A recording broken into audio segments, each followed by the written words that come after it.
a near-future high school grappling with an unknown virus that has increased mortality and fear among students. Beginning, Emma Thompson is a senior at Crestwood High, known for her curiosity and keen observational skills. An atheist by conviction, she values logic and reason above all else. As graduation approaches, the weight of her beliefs comes under scrutiny as she navigates a world filled with uncertainty, especially with whispers of a mysterious virus that seems to take lives emerging among her peers. Among her classmates is Jonathan Maker, a vibrant class clown whose humor lights up the school hallways. He is notorious for his elaborate pranks, ranging from harmless jokes to more elaborate setups that sometimes cross the line into cruelty. Emma appreciates his ability to make people laugh but grows increasingly disturbed by the rumors surrounding him despite their differing beliefs. Emma finds herself drawn to Jonathan. They share a few classes, and Emma admires how he manages to keep spirits high even when the atmosphere around them feels tense. She also notices Jonathan has a peculiar charm that makes him popular among students, yet she senses an underlying darkness in him. One day, during lunch, Jonathan entertains his friends with a prank involving a fake snake hidden in a lunchbox. While everyone laughs, Emma watches from a distance, feeling uneasy. As the laughter dies down, she overhears a group of students discussing recent disappearances, young people who seem to vanish without a trace, only to be found lifeless later. As the days pass, Jonathan's behavior becomes increasingly erratic. He starts to incorporate more dangerous elements into his pranks, which makes Emma worry about the consequences. She confronts him, asking why he feels the need to push boundaries. Jonathan shrugs it off, insisting he's just having fun and that life is too short to be taken seriously. Despite her reservations, Emma and Jonathan form an unexpected friendship. They share late-night conversations about their dreams for the future and the weight of their beliefs. Emma learns that Jonathan has a complicated family history, marked by expectations and secrets he's not ready to share. This connection deepens her concern for him. One day, while helping Jonathan clean out his attic, Emma stumbles upon a dusty, ornate box filled with old family belongings. Curiosity piqued, they decide to open it together. Inside, they find an assortment of trinkets and photographs, but one item catches Jonathan's eye: a deck of cards unlike any he's seen before, each adorned with intricate designs. "What are these?" Jonathan asks, his curiosity piqued as he picks up the cards. Emma watches as a strange aura seems to emanate from them, almost as if they pulse with a life of their own. As Jonathan examines the cards, he discovers a knife hidden at the bottom of the box. This is no ordinary knife. It seems to shimmer with a dark energy and has an unusual weight to it. Jonathan can feel the knife's connection to something greater, something sinister. It can absorb souls, just like the D-Day cards. Adding another layer to his growing power, Jonathan shrugs off the cards and the knife, putting them aside. But Emma feels an unshakable chill. As they continue to sift through the box, she can't shake the feeling that these items are somehow significant. As the school year progresses, mysterious deaths begin to plague their community. Emma grows increasingly alarmed as students start dropping dead under strange circumstances, especially those who share her skepticism about the afterlife. Whispers circulate about Jonathan's connection to these events, but he continues to play the role of the charming prankster, masking his turmoil with humor. As the deaths escalate, Jonathan begins to hear a voice whispering in his mind, a dark, ancient presence known as Morvath. Morvath urges him to embrace his destiny as the son of the Grim Reaper, to fulfill the role of death by taking the souls of those whose time is up. Though Jonathan resists at first, the power of the voice becomes increasingly compelling, feeding off his fear and insecurities. One fateful day, after a particularly harrowing rumor circulates about a missing student, Emma confronts Jonathan about the deaths and the D-Day cards. Jonathan brushes it off, but the tension between them is palpable. Emma tries to reach out to him, hoping to understand what he's going through. Climax: the school day progresses, and the atmosphere is thick with tension. The principal, Mrs. Cofferson, holds an emergency assembly in the gymnasium. The bleachers are filled with students, their faces pale as the principal tries to reassure them. Meanwhile, Jonathan sits in the back, his demeanor calm but his eyes glinting with an unsettling light. After the assembly, Jonathan finds himself alone in the empty hallways, confronted by the vice principal, Mr. Gerald. Mr. Gerald had always been strict with Jonathan, often reprimanding him for his pranks. As he approaches Jonathan, he raises an eyebrow and says, "You think this is funny, don't you? This isn't a game." Jonathan smirks, but his expression quickly shifts as he feels the pull of his true nature. With a flick of his wrist, he reveals his D-Day cards, each one glowing ominously. "You don't understand what's at stake here, Mr.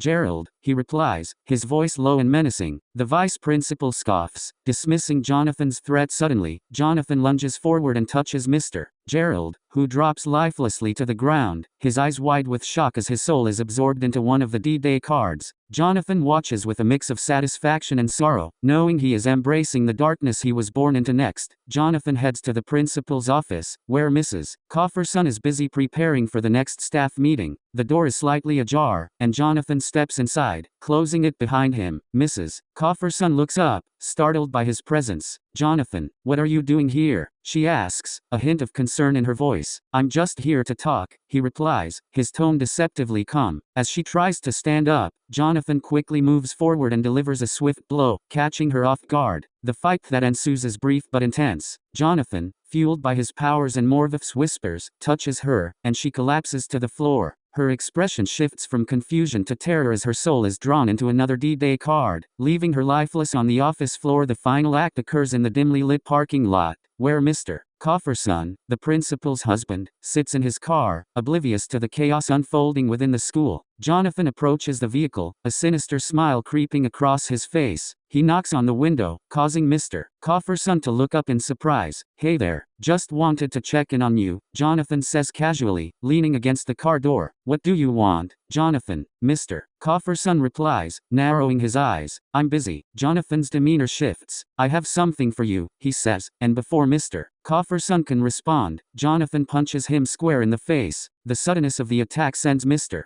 Cofferson reeling backward, and they both tumble out of the car, landing in a heap on the pavement. The two engage in a fierce struggle, exchanging blows as they grapple on the ground. Jonathan, driven by the whispers of Morveph, feels the adrenaline surging through him. In a quick move, he rams the car door into Mr. Cofferson's face, sending him crashing to the ground. Dazed, Mr. Cofferson sits up, but before he can regain his bearings, Jonathan elbows him in the face, sending him sprawling back. As Mr. Cofferson tries to recover, Jonathan rolls him over and plunges the knife into his neck with a swift motion, the blade glistening with a dark energy. Mr. Cofferson gasps, shock registering on his face as he realizes the fate that has befallen him. Jonathan watches, a cold smile forming on his lips, as he absorbs Mr. Cofferson's soul into yet another D-Day card, adding to his collection with each death. The weight of Jonathan's actions bears down on him, yet he feels an intoxicating power surging through him. He knows he's fulfilling the role of death, and for the first time, he feels complete after the killings. Emma finds Jonathan standing alone in the gym, surrounded by the chaos of the assembly. She approaches him, her heart pounding. "Jonathan, what have you done?" she gasps, her eyes darting to the lifeless bodies scattered throughout the school. Jonathan turns to her, his eyes cold and distant. "I did what I had to do," he replies, the darkness of his newfound identity clouding his judgment. Morveph's voice whispers encouragement, pushing him to accept his role as the harbinger of death. In a moment of desperation, she pleads with him, "You don't have to do this. You can choose to be better." But Jonathan, now fully embracing his powers, moves toward her, a chilling smile creeping across his face. Their confrontation escalates, revealing their conflicting beliefs and desires. Jonathan fights Emma, believing she cannot understand the burden he bears. The struggle culminates in a tragic moment where he kills her, making it seem like a fight gone wrong. In her final moments, Emma tries to reach Jonathan, urging him to remember who he was before he embraced his role as death, ending, left with Emma's lifeless body. With each death, the weight of Jonathan's actions bears down on him, yet he feels an intoxicating power surging through him. He knows he's fulfilling the role of death, and for the first time, he feels complete. Hospital scene. After leaving the school, Jonathan feels an irresistible urge pulling him toward the nearby hospital. The voices in his head, particularly Morveph, whisper of the cancer patients within its walls, souls ripe for the taking. He strides through the sterile corridors, peering into each room, his heart racing with anticipation. He can sense the despair and pain emanating from the patients, their suffering a sweet song to his ears. Finally, he enters a small room where he finds Jody, a frail boy with bright eyes dimmed by illness. "Hey there, little buddy," Jonathan says, forcing a smile as he steps closer. Jody looks up, fear and curiosity etched on his face. "I know you're not feeling well, but I can help you. I'll take you to a place that is glorious, fun, and beautiful." As Jonathan speaks, a white cloud materializes behind him, and a staircase slowly descends from the ethereal mist. Jody's eyes widen in wonder, captivated by the vision. He hesitates, glancing back at the sterile hospital room, the beeping machines and the scent. A dimly lit alley behind Crestwood High, shrouded in silence as the weight of Jonathan's actions hangs in the air. Jonathan stands alone in the alley, the cool night air contrasting sharply with the heat of adrenaline still coursing through his veins. The faint sounds of sirens wail in the distance, a haunting reminder of the chaos he has just unleashed. He leans against a cold brick wall, the weight of his newly acquired D-Day cards heavy in his pocket, each one a testament to a life extinguished. The faces of his victims flash before him: Mrs. Cofferson, Mr.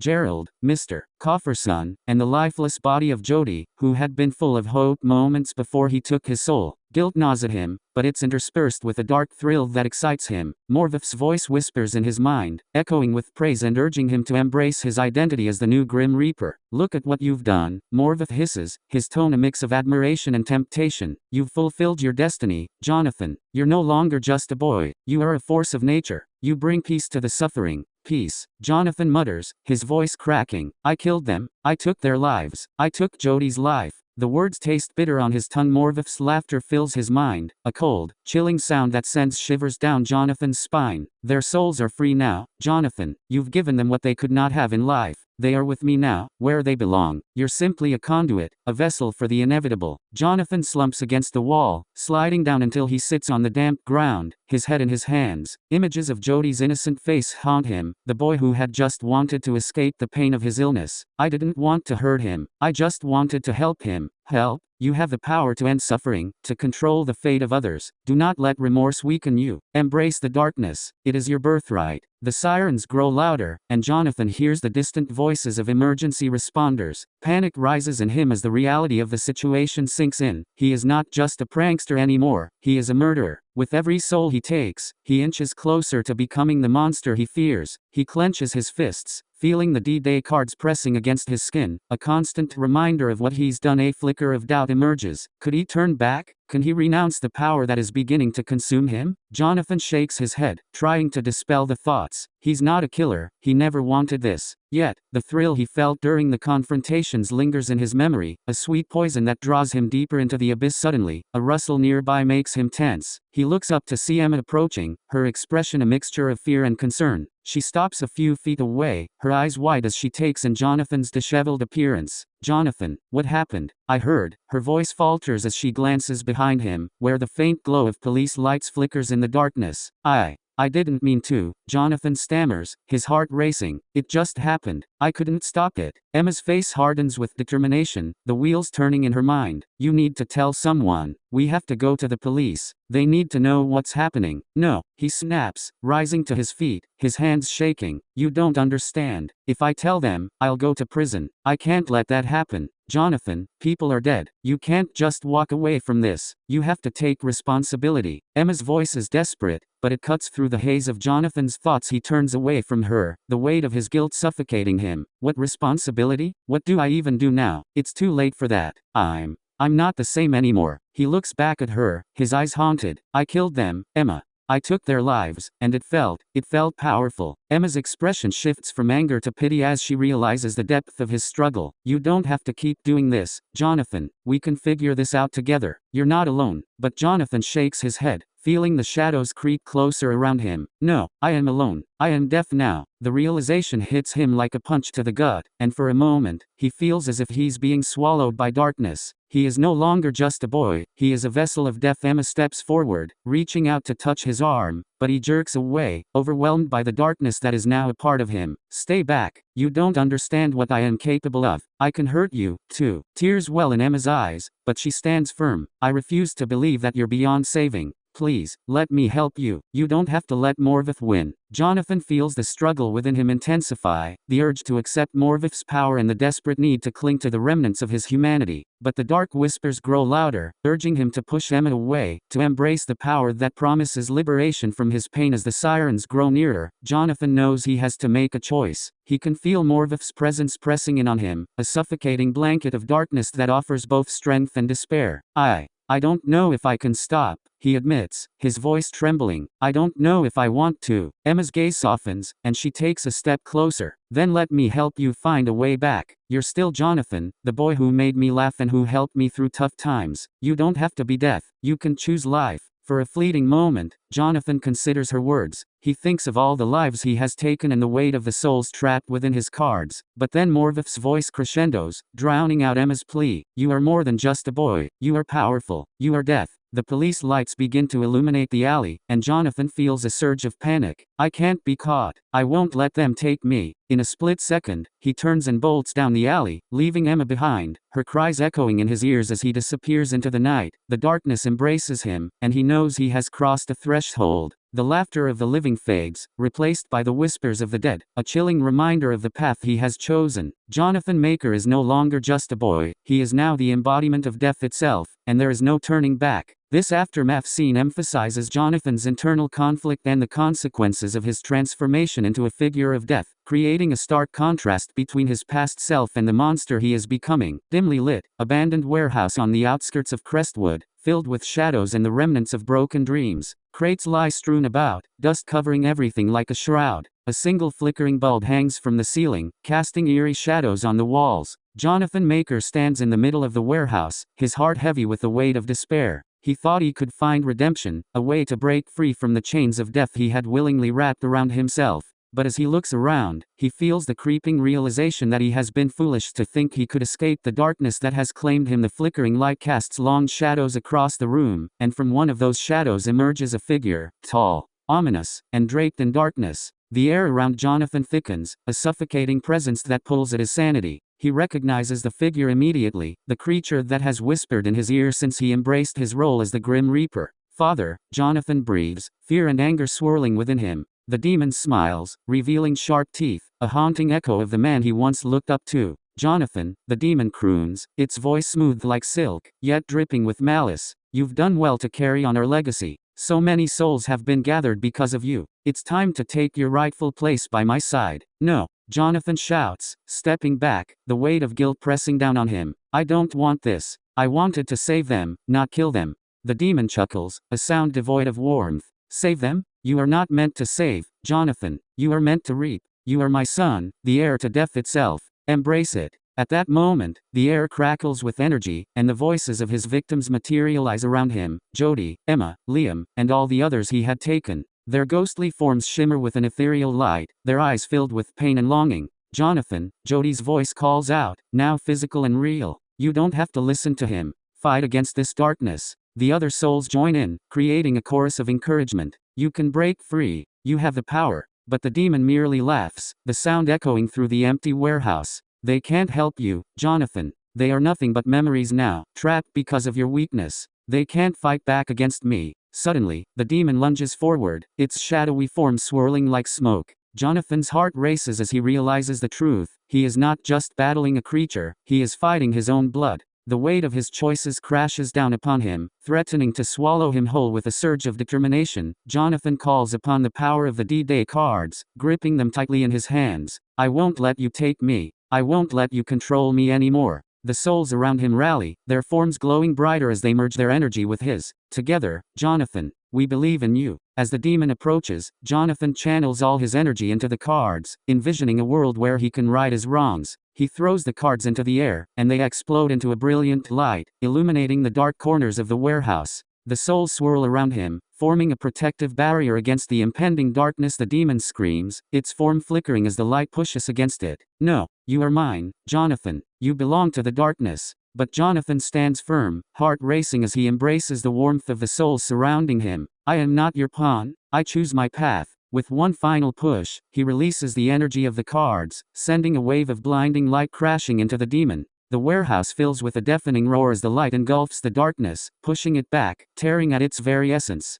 Jonathan, don't. The demon shrieks, its form twisting and contorting. But the light is relentless, and the soul's energy merges with Jonathan's will, forming a beacon of hope against the encroaching darkness. The demon's screams fade, and in an instant, the light consumes it entirely. Jonathan stands alone in the aftermath, panting, the air crackling with residual energy. The souls of his victims surround him, their expressions a mixture of sorrow and gratitude. I'm sorry, he whispers, tears streaming down his face. I didn't mean for any of this to happen. I wanted to save you. You did, Jonathan, Jody replies softly, stepping closer. You faced the darkness within yourself. You broke free. But remember, this is just the beginning. You must continue to fight for the light. As the souls begin to fade, their forms shimmering like stars in the night sky, Jonathan feels a sense of peace wash over him. He knows the battle against the darkness is far from over, but he has taken the first step toward redemption with renewed purpose. Jonathan vows to honor their memory, to live a life that will make them proud. He will find a way to help others, to bring light where there was once darkness. As the last of the souls fades into the ether, Jonathan stands alone in the warehouse, the echo of their voices still ringing in his ears.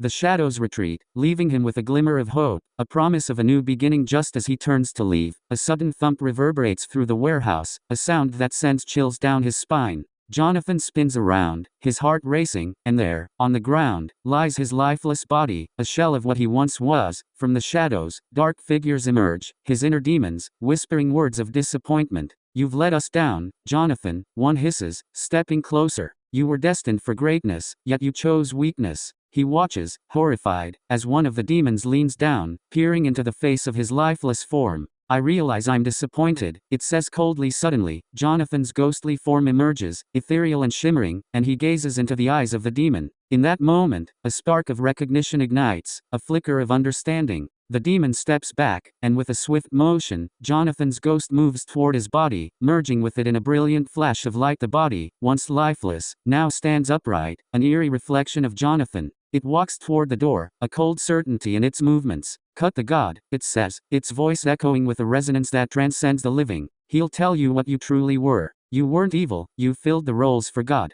As the body steps through the door, a radiant light pours in, illuminating the dimness of the warehouse. Clouds swirl outside, forming a staircase that ascends into the heavens, beckoning the newly animated figure. Jonathan's spirit, lingering for a moment longer, turns to watch. The body, now fully empowered and aware, walks toward the staircase, each step filled with purpose. With one last look back, it ascends the stairs, disappearing into the ethereal light above. As the scene fades, Jonathan's ghost feels a profound sense of relief and understanding. He realizes that his journey, filled with darkness and pain, has not been in vain. His struggle has forged a path not only for himself but also for others who will follow. 1 year later, time passes, and the world continues on, blissfully unaware of the darkness that had once plagued Crestwood. A year has gone by since Jonathan's ascension, yet he feels the pull of his unfinished business still tugging at his spirit. His time in the afterlife has offered clarity, a newfound understanding of his purpose and the necessity of his powers. He stands once more at the threshold of existence, his spirit returning to earth, a sense of determination washing over him. Jonathan looks around at the world he once knew, now filled with possibilities. The burden of death still lingers, but he knows what he must do. "Time to collect some souls," he says, a renewed resolve evident in his voice. He glides through the streets of Crestwood, a specter among the living. With each step, he feels the weight of suffering around him, the cries of those tormented by cancer, trapped in a relentless cycle of pain. Jonathan approaches the nearest hospital, a beacon of life filled with those who need him most. As he enters the building, the sterile smell of antiseptic fills the air, and the fluorescent lights buzz softly overhead. Jonathan moves with purpose, feeling the pull of the souls who are ready to be freed. He approaches each room, his presence felt by those who lie within, cancer patients, weary from their battles, and searching for solace. "Don't be afraid," he whispers, his voice a soothing balm. "I'm here to take you home." The patients begin to stir, the heaviness of their pain lifting as they sense the warmth of his presence. One by one, they reach out, hands trembling, and he gathers their souls, the D-Day cards ready to absorb their essence and lead them to peace. With each soul he collects, Jonathan feels the light of hope radiating from within, each spirit shimmering with gratitude as they ascend into the afterlife. He leads them up a staircase made of pure light, a gateway to tranquility, where suffering ceases to exist. As he stands at the threshold, watching the souls vanish into the heavens, he knows that this is just the beginning. Jonathan Maker, once a harbinger of death, has transformed into a guardian of